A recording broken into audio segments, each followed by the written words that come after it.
Kain! Up.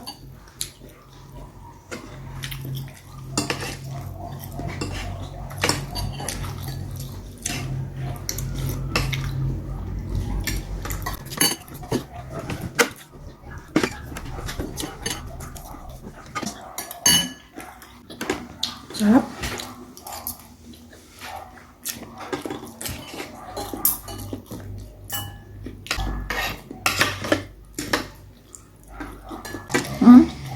Yung isaw. Tama din. Sarap ng isaw niya. Doon yung binibili namin. Kasi lutong ito talaga. Hindi mapait.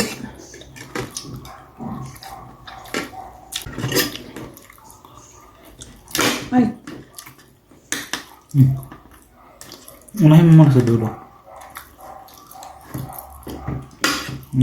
Tumigas na. Tumigas.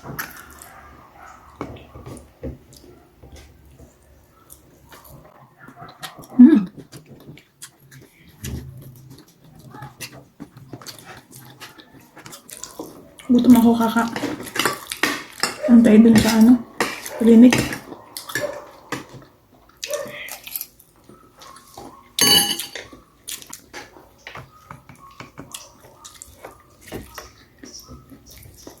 Sally, Antok na. sleep ka na? Antok na. Laro na ako.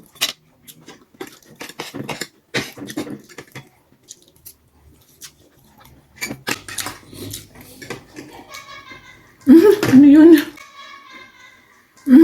Ano yun? Grabe makatawin sa labas.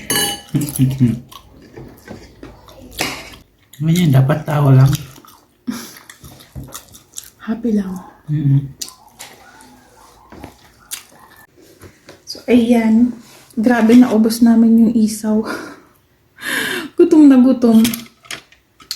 Grabe, ang tagal ko din kasi nag-antay dun sa clinic for my ultrasound and weekly check-up. So, ayan, meron ditong dessert kami na bumili. Ginawasan na to kanina kasi gutom na kami. Kinain na namin sa sasakyan habang nagbabiyahe. Yeah. Mas maganda pala pag walang ilaw dyan. Mas clear kasi kanina against the light. Ang pangit. Kaya pinatay ko yung ilaw. Yan. Favorite ko sa Red Ribbon. Grabe na busog ako. Pero gusto ko pang kumain. Pero busog na ako. Ganun talaga pag buntis. Grabe ang lakas ko na kumain ngayon. Pero okay lang. Kasi tama lang naman din yung size ni baby. Hindi naman talaga sobrang laki. Pero feeling ko ang laki na eh. So, ang bigat na eh. Minsan nangahirap na rin ako maglakad.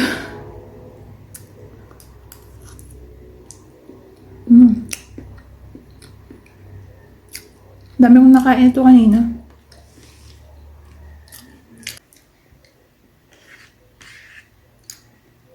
Makatulog si Sherry. Pagod na pagod. Katulog siya. Pagdating dito, tulog. Hindi na nagmerienda. Hindi na ako mag-dinner mamaya. Merienda tsaka dinner ko na to.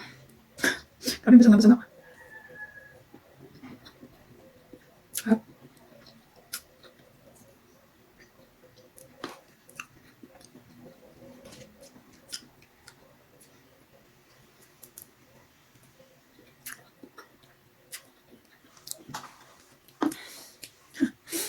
Grabe. Antaka ko ngayon yung pagbubuntis ko na to. Dati yung first pregnancy ko nung si Seri. Hindi ako masyadong malakas kumain talaga. Paunti-unti lang.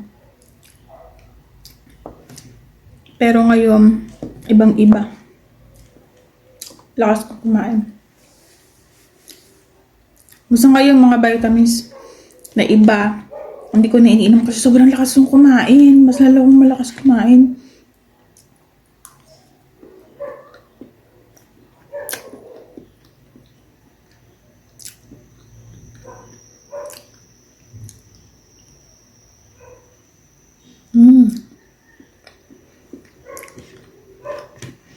Minsan natatawa ako kasi nagugulat sa akin yung asawa ko na nauubos ko minsan yung mga pagkain dati hindi ko kayang ubusin. Ngayon kaya kong ubusin.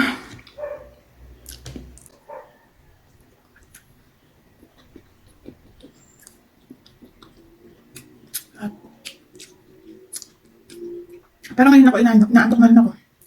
Pagkatapos kong kumain. Ang sarap ng tulog. Kaya lang hindi pa pwede kasi nag-gird ako kapag kabusog na busog tapos higa.